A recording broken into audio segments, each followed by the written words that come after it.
আজকের রেসিপি মুরগির কালাভুনা। প্রথমত আমি এখানে আলু আর মুরগি লাল করে ভেজে নিয়েছি।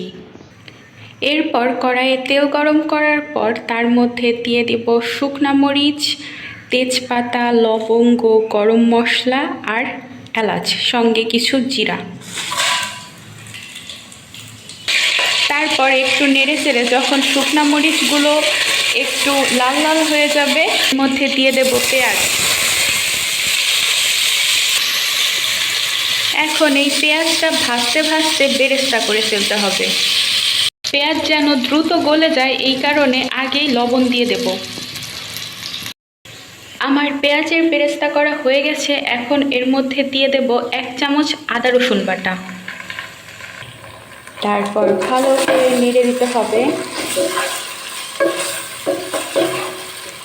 এরপর একটা বাটিতে কিছুটা পানি নিয়ে আমি এর মধ্যে দিয়ে দেব 1 চামচ মরিচের গুঁড়া, আধা চামচ হলুদের গুঁড়া, আধা চামচের একটু কম সজের গুঁড়া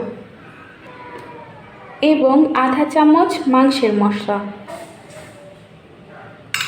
তারপর একটুখানি সরিষার তেল দিয়ে এগুলো ভালো করে মিশিয়ে নিতে হবে। এরপর পেঁয়াজের বেরেস্তার মধ্যে গোলানো মশলাটুকু দিয়ে দেব।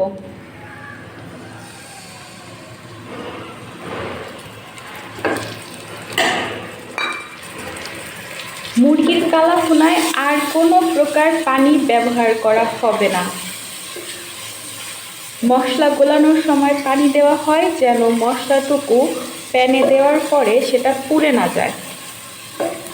দেখুন, পানি দেওয়া ছাড়াই মশলাটার কত সুন্দর কালার এসেছে।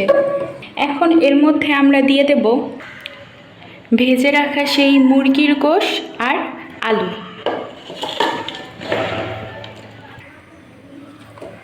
এরপর অনবরত নাড়তে থাকতে হবে। এখন আমি এর মধ্যে আরও কিছুটা লবণ দিয়ে দেব। আর যখনই দেখবেন নিচে একটু ধরে গেছে, যে পুড়ে যাবে এরকম ভাব, তখন চামচ দিয়ে অথবা খুন্তি দিয়ে সেটা ছাড়িয়ে দেবেন আর একটুখানি তেল দিয়ে দিবেন। তেল দিলেই সেটা নিচে আর ধরে যাবে না অথবা পুড়ে যাবে না। কে বলেছে কালাভুনা করতে অনেক সময় লাগে? দেখুন এখনই কতটা রং চলে আসছে।